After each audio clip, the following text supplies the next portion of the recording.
बिस्मिल्लाहिर्रहमानिर्रहीम। अस्सलाम वालेकुम। मैं हूं मिसेस कौसर और आप देख रहे हैं मेरे YouTube channel Mrs Kausar channel. आज जो मैं आपसे बात करने जा रही हूँ उसका उन्वान है गर्ज़। ठीक है, तो पहले एक छोटी सी नज़म, उसके बाद जो है मैं उसके बारे में बताऊँ आपको। ठीक है, इर्द गिर्द देखिए तो रोज़ तमाशा लगा है, इर्द गिर्द देखिए तो रोज़ तमाशा लगा है, मगर ज़िंदगी के सर पर मौत की बक्सा है। ज़र हो ज़मीन हो, जन हो या ज़िंदगी हो, ज़र हो ज़मीन हो, जन हो या ज़िंदगी हो, हर शख्स उनकी आरज़ू में ही सरगर्दा है।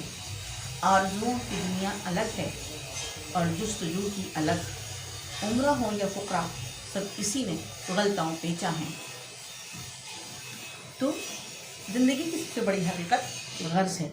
इंसान अपनी गर्ज़ के लिए कभी बुतों के आगे झुकता है तो कभी कब्रों को चूमता है, कभी रिश्वत और सूद के समंदर में गौतज़न होता है, तो कभी चोरी और डकैती से भी मुँह नहीं फेरता, कभी बेटियों को जिंदा दफन करता है तो कभी बेटों पर भी मौन लगाता है।